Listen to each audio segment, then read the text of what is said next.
Hello everyone, একটু আগে lunch complete করেছি। লাঞ্চ কমপ্লিট করে হচ্ছে আমি আইসক্রিম খাচ্ছি।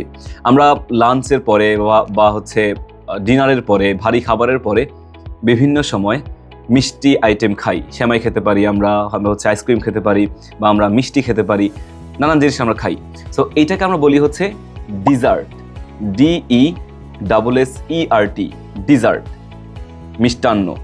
ওকে, অ্যান্ড আরেকটা শব্দ আছে DESERT, ওটা হচ্ছে ডেজার্ট, মরুভূমি বোঝায়।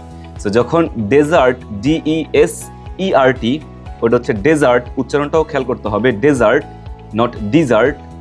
সো ডেজার্ট মানে হচ্ছে আমাদের মরুভূমি, কালাহারি মরুভূমি আছে, আমাদের হচ্ছে সাহারা মরুভূমি আছে। সো এই যে ডেজার্ট, মরুভূমি। আর যখন DESSERT, এই যে আইসক্রিম খাচ্ছি, এটা হচ্ছে আমাদের dessert not desert. So dessert and dessert নিয়ে আমরা দুটো সেন্টেন্স এই ভিডিওর কমেন্টে জানিয়ে দিই, কোনটা ডিজার্ট হবে অ্যান্ড কোনটা ডেজার্ট হবে। So thank you so much for watching the video. Take care, Allah হাফেজ।